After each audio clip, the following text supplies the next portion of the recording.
BlandFit, baby. Oh yeah. Yep.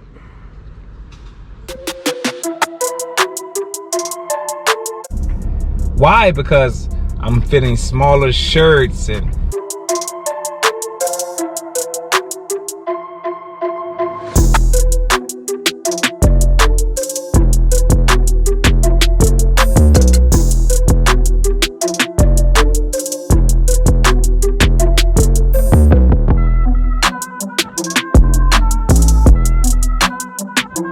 welcome back, Bland Brigade. As always, I'm honored to those who have liked my videos and subscribed to my channel.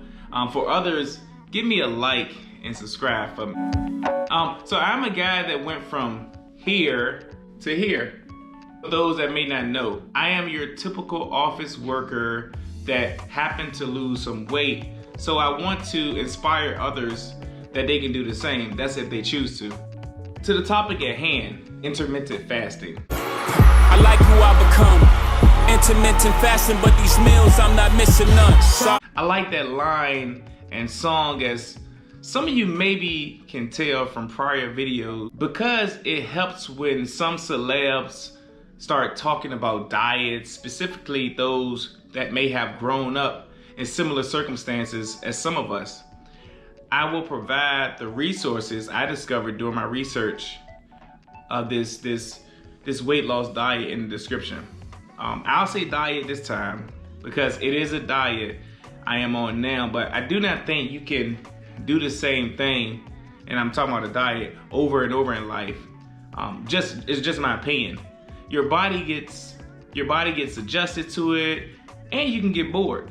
But you all know my feelings about the word diet. It doesn't matter which diet. I don't like diet. It's a lifestyle. Forget diet. It's a lifestyle.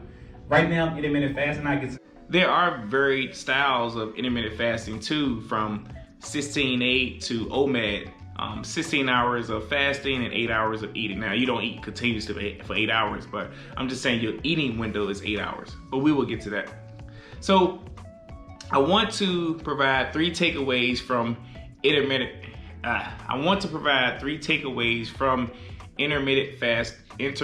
fasting to give you an idea of how I am able to stay consistent or lose weight if necessary.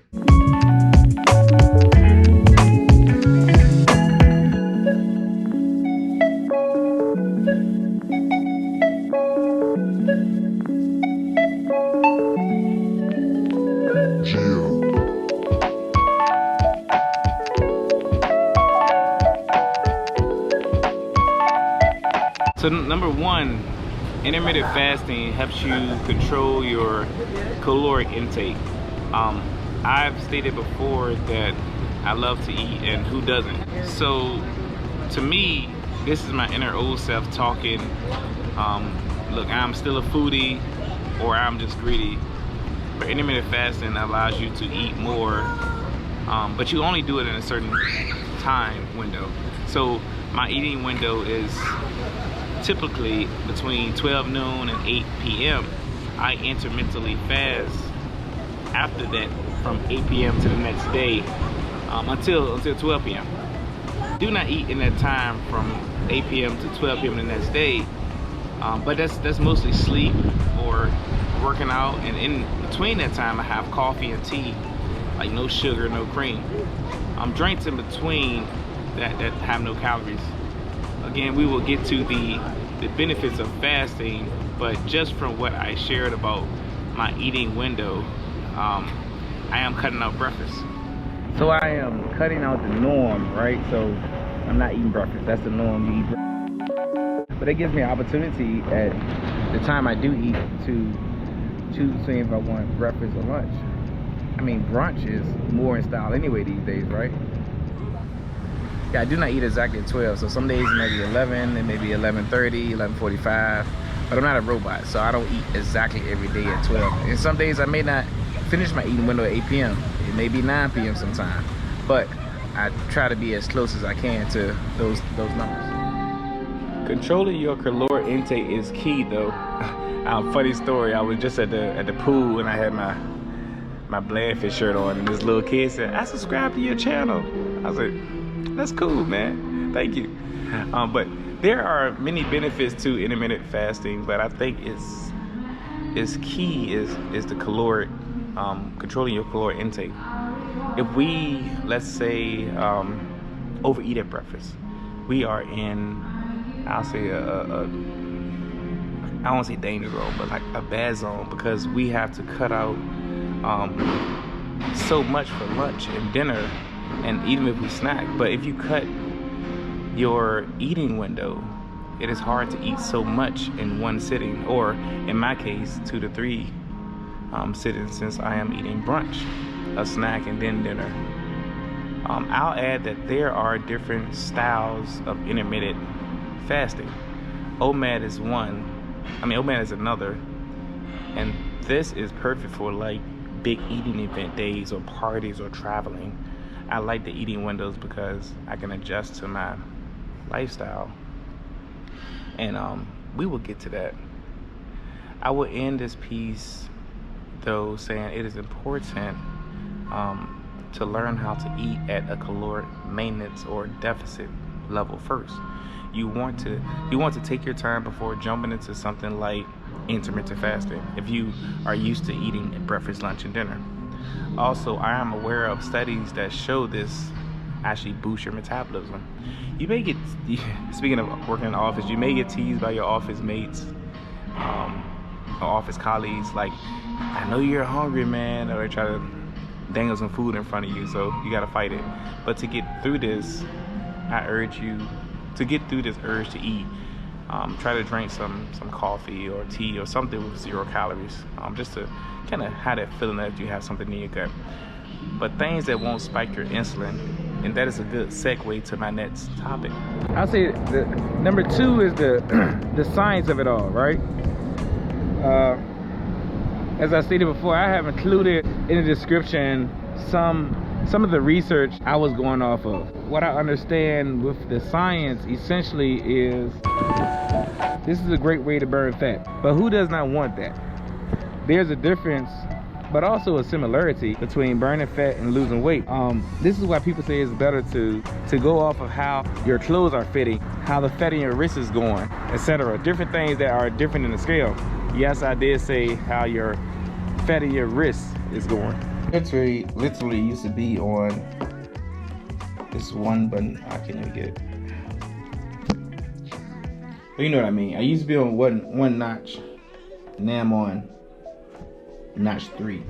Thought like it's gonna be the biggest album. Been wearing the his hair for a long time. We thought like, man, this is gonna be fire. But Yeah, after Drake was gonna come out with a little more fire, but yeah. it's definitely a chill vibe. Yeah, it is. Talking to this awesome Uber, man. He looking out for me, man. We're here in Dallas. He said I can record from my YouTube. But when I say science, again, this is based off of my opinion. It plays on the insulin, which most of us know it has to do with diabetes. I'm not savvy enough to know much about it, but I lost family members and people that I know to this disease. And this in turn enhanced me to lose weight and get right. So when you eat a lot of food, your insulin levels rise, right? They go high, and this leads to weight gain and other critical health problems. So when you intermittently fast, you keep your insulin levels low. So if I am eating consistently and like eating bad, my insulin levels be going jack rocket out of control. This leads to weight gain and other critical health problems. Low insulin levels help you burn fat. So right now I am on vacation and I've been crushing. I am on no.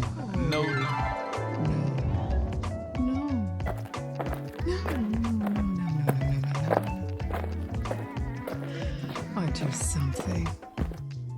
Like restriction this period.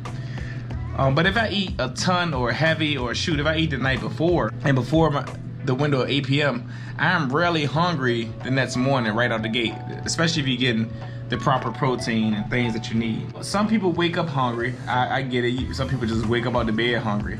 So it's an adjustment for some people.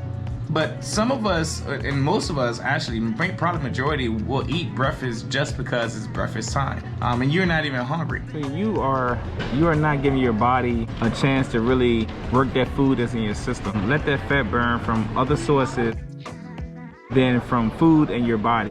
Instead of food in your body that you ate when you weren't even hungry. So I still get the urge to eat that breakfast. I would do it at times, but I try to always get back on track. So number 3, and this could be a number of things. There is a voluminous amount of research out there. So number 3 could be anything. However, to me, is the flexibility of intermittent fasting. Like most diets, you have to be so strict, right? Like you have to have this amount of food at this time, at this juncture, this type, carbs, no carbs, etc. A lot of that is important, no doubt. But again, in my opinion, you think about all that while intermittent fasting, but it is not heavy on your mind. Now it's heavy on my mind because I have a fitness YouTube page, BlandFit, let's go. But like a lot of people are busy and have busy lifestyles and families to manage and so much. With intermittent fasting, you can eat with family, maybe a big meal, and do not have to worry about not spending time or restricting yourself too much, where you don't hang out with visiting family or visiting friends. But I love the ability to be flexible with intermittent fasting. You also want something that fits your lifestyle. You do not want to be so strict that you can't enjoy what you're doing in life. You can't enjoy the joys of life. I guess in this instance, with this weekend, I guess that's food for me. I am not on it every single day or every single minute. Yes, I enjoy working out, running, lifting weights, etc., but nothing is absolute. This works for me, and you have to find what works best for you. There are more benefits to intermittent fasting, and as to anything, there are negatives too. I would not act like any diet is the best. What is consistent though is if you are disciplined to follow a plan, you will lose weight. But that is what is wrong with a lot of us. Do a diet for a few days or a few weeks and then give up when we do not see results ourselves. Even other people will say things to us like, man, you killing it, man, or girl, you got this, you losing weight, you looking good, blah blah blah, and we ignore them. So keep pushing and keep going. Stay safe, stay active, stay healthy. BlandFit out.